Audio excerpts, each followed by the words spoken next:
Oggi prepariamo ragù e il pranzo della domenica sia. La ricetta è quella classica della mia famiglia, non si tratta del ragù napoletano, non si tratta del ragù bolognese, si tratta del ragù della mia famiglia, quello mio tradizionale che preparo appunto la domenica, quando abbiamo voglia di un ottimo ragù. Per un buon ragù è necessario un ottimo soffritto che si fa con, sapete bene, sedano, carota e cipolla. Potete tritare con il coltello come faccio io per avere dei pezzettini più o meno piccoli, più o meno grandi, ma comunque abbastanza percepibili al palato, oppure potete lavorare con un mixer se preferite qualcosa di molto più sottile. Procediamo. Inizio a tagliare la carota.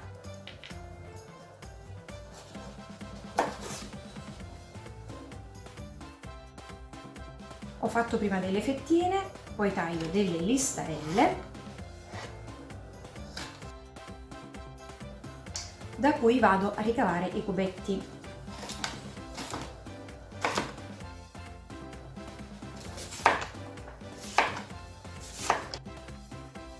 Affetto anche la mezza cipolla e riduco anche questa a cubetti. Dopo aver tritato la cipolla ed aver versato lacrime amare, passo anche al sedano.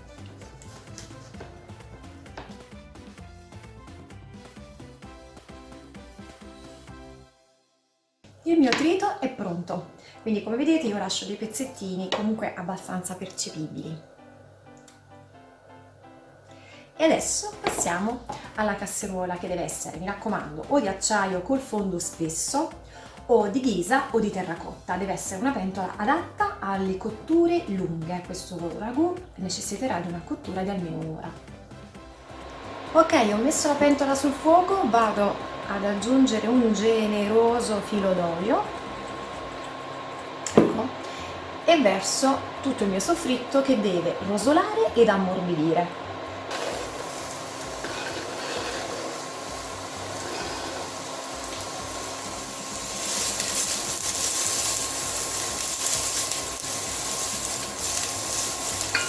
Gli do un minutino di tempo per rosolare, dopodiché vado ad aggiungere dell'acqua o del brodo che mi serve per far ammorbidire bene le verdure, quindi farle continuare a cuocere senza che si brucino, perché in assenza di liquido, comunque con solo questo pochino d'olio, continuando una cottura prolungata, si potrebbero bruciare. Quindi vado con l'acqua.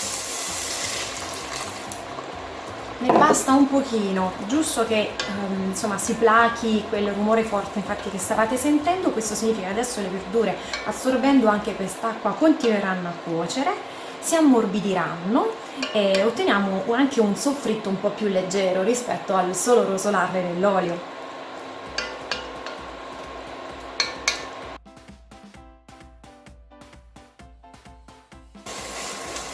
Quando il fondo di cottura si è asciugato, quindi il liquido praticamente è evaporato e le verdurine si sono ammorbidite, vado ad aggiungere le carni. Macinato misto, scegliete quel che preferite, dal vitello al suino se volete rendere più saporito il vostro ragù,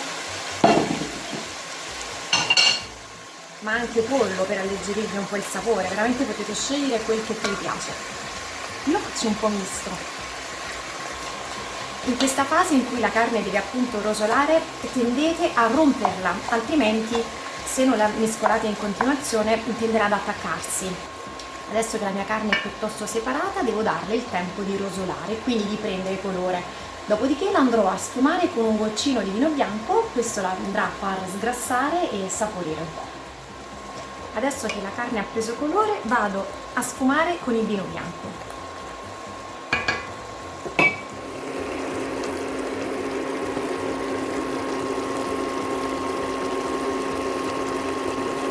Che profumo! Non devo fare altro che aspettare un paio di minuti che il vino sia completamente evaporato, meglio l'alcol sia completamente evaporato, il resto solo appunto quel vago profumino, e vado poi ad aggiungere la passata di pomodoro. Va benissimo per questa ricetta sia una passata fine, molto fluida, sia una passata un po' più corposa. Scegliete voi in base ai vostri gusti. Vino evaporato, non mi resta che aggiungere la passata di pomodoro. Trucchetto della nonna per svuotare la bottiglia: riempio con un pochino d'acqua,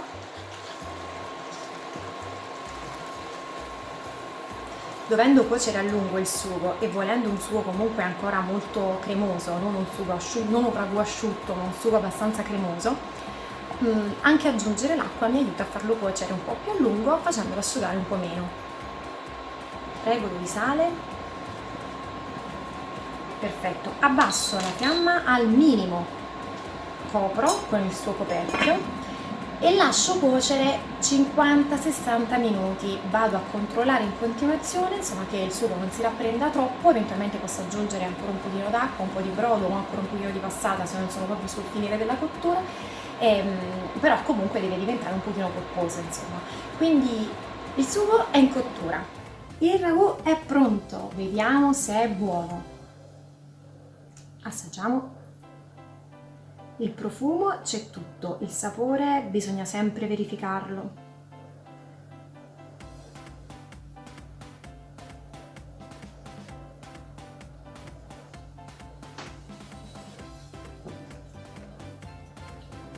È proprio come quello della nonna, strabuono, dovete provare anche la mia ricetta.